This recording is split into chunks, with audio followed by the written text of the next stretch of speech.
পুলিশের জালে কলকাতা পুরসভার প্রাক্তন তৃণমূল কাউন্সিলর, ভোট পরবর্তী অশান্তি শ্লীলতাহানির অভিযোগে গ্রেফতার প্রাক্তন তৃণমূল কাউন্সিলর। অভিযুক্ত কলকাতা পুরসভার ১০৪ নম্বর ওয়ার্ডের প্রাক্তন তৃণমূল কাউন্সিলর তারকেশ্বর চক্রবর্তী।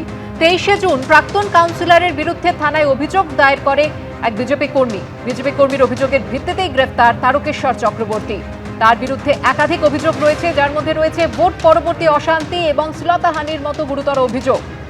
তারই প্রেক্ষিতে গ্রেফতার করা হয়েছে প্রাক্তন তৃণমূল কাউন্সিলরকে।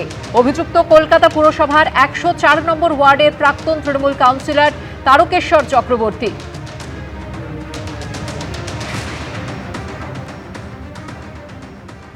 এবার গ্রেফতার কলকাতা পুরসভার প্রাক্তন কাউন্সিলর, তৃণমূল কাউন্সিলর ১০৪ নম্বর ওয়ার্ডের এবং ১১ নম্বর বোরোর প্রাক্তন চেয়ারম্যান তারকেশ্বর চক্রবর্তী। এই তারকেশ্বর চক্রবর্তীকে সার্ভেরবাগ থানার পুলিশ গভীর রাতে গ্রেফতার করে। তারকেশ্বর চক্রবর্তীর বিরুদ্ধে মূলত যেটা অভিযোগ রয়েছে, পুলিশ সূত্রে যেটা খবর, যে তৃণমূল কংগ্রেসের এই প্রাক্তন কাউন্সিলর এবং প্রাক্তন বোরো চেয়ারম্যান, তার বিরুদ্ধে অভিযোগ রয়েছে শ্লীলতাহানির অভিযোগ যেমন রয়েছে, তার পাশাপাশি তার বিরুদ্ধে কিন্তু মূলত ভোট পরবর্তী যে সন্ত্রাস, সেই সন্ত্রাসের অভিযোগ এসেছে।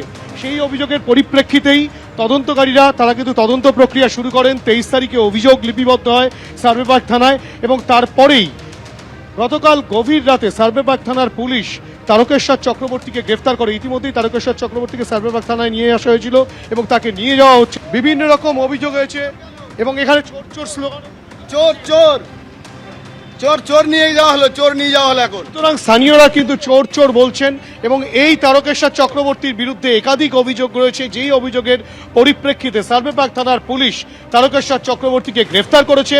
তাকে আজ আলিপুর আদালতে পেশ করা হবে। গোটা ঘটনার তদন্ত প্রক্রিয়া চালাচ্ছে সার্ভেরবাগ থানার তদন্তকারী দলের সদস্যরা।